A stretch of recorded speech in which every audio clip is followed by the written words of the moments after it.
mga probinsyano. So, ito po yung nakuha ko namin kahapon. Ito po yung kuha ko kahapon na suso. Galing po dun sa bukid ng Pantagnos. Ayan. So, ito po yung ulam po namin ngayong gabi. Ayan So, tanggalin po natin yung buntot dito hanggang dito para pag sipsip po ng ng laman, tanggal agad. So, ayan. So, inumpisahan ko na yan nagputol ng buntot.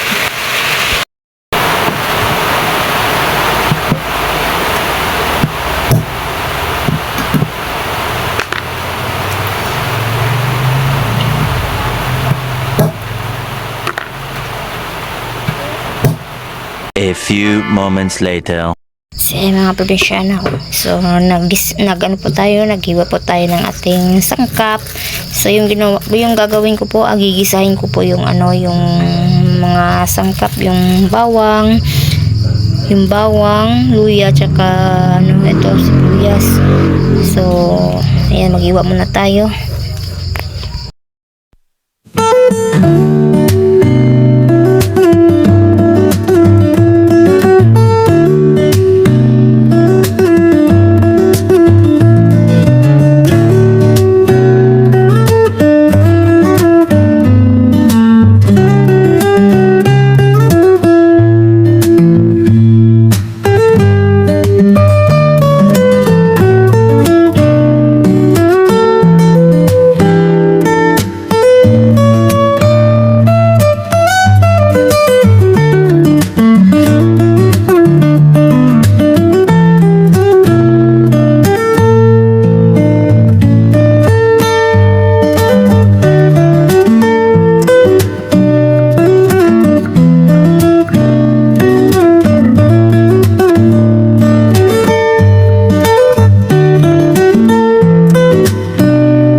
Ayan, ito mga probinsyana. So, nakahanda na po yung ating lulutuin. So, nakahanda na tayong gata.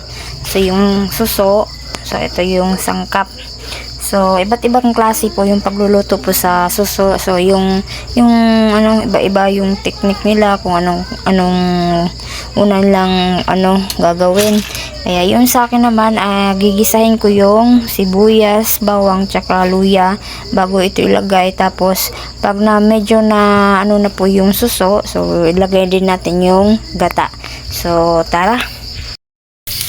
Tapos, halo-halo lang muna. Muna natin yung sangkap. Yung mabango na.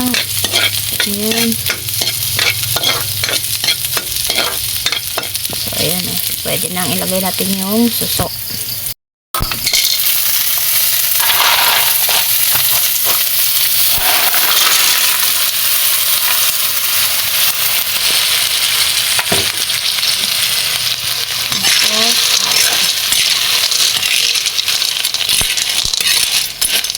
So, pabayaan na natin pakulo-kuloin itong suso para po maluto.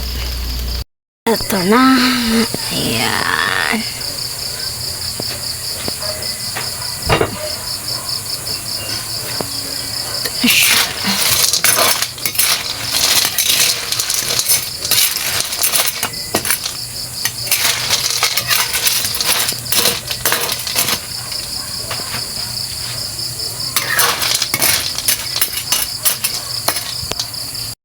Ito na, ilalagay na natin yung gata. Tsaka nilagyan ko na rin ng ng asin para lumasa po yung yung suso.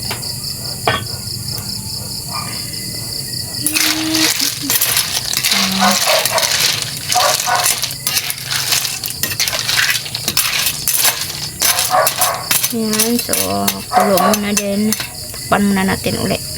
A few moments later. Eto na siya. Ayan na. Wala ay magkuha na. Maghukad na. Ayan na. Gamay raman pwede rakura. Na siya. Ayan o. Ito na yung nakuha.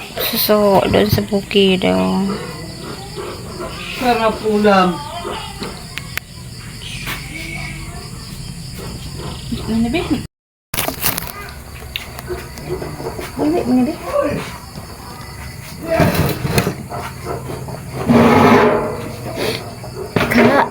Kain.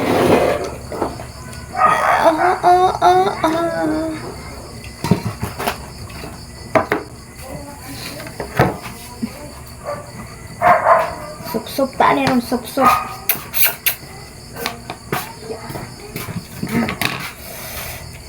Shout out kay Tata. Oh, paborito mo. Betul.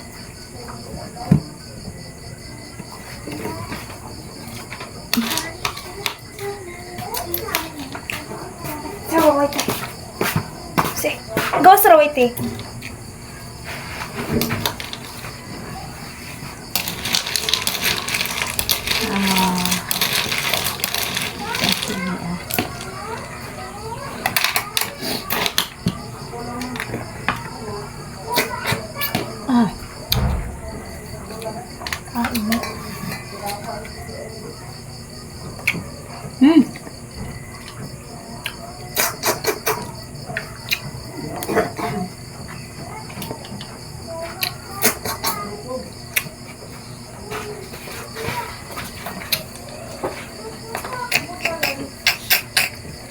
Tuk na yun.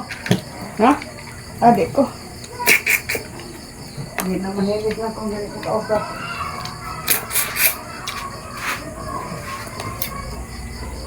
Hindi kausap.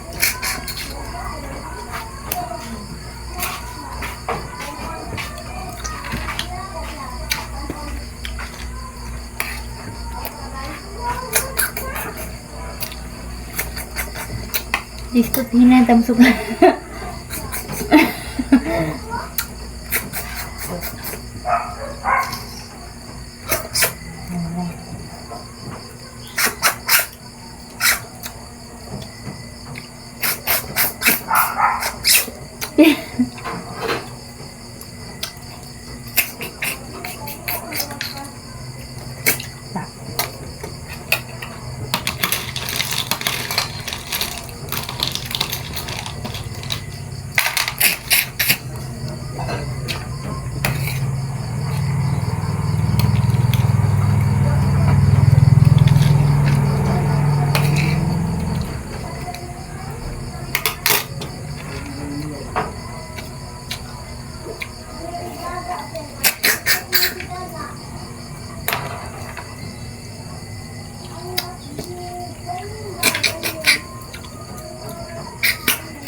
So, ayun mga probinsyana. So, yung ginawa ko lang kaninang umaga. So, nag kami doon sa sa bayan.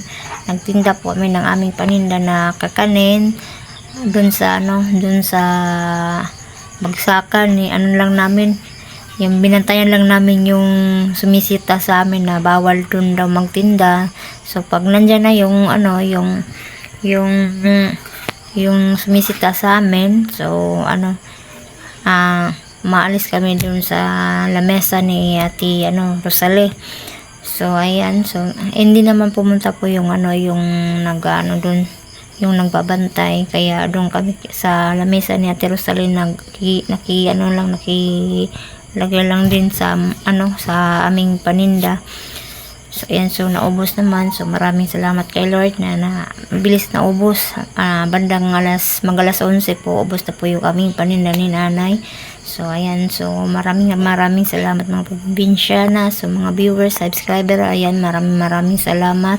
So, lagi po kayong mag-iingat and God bless. Bye-bye!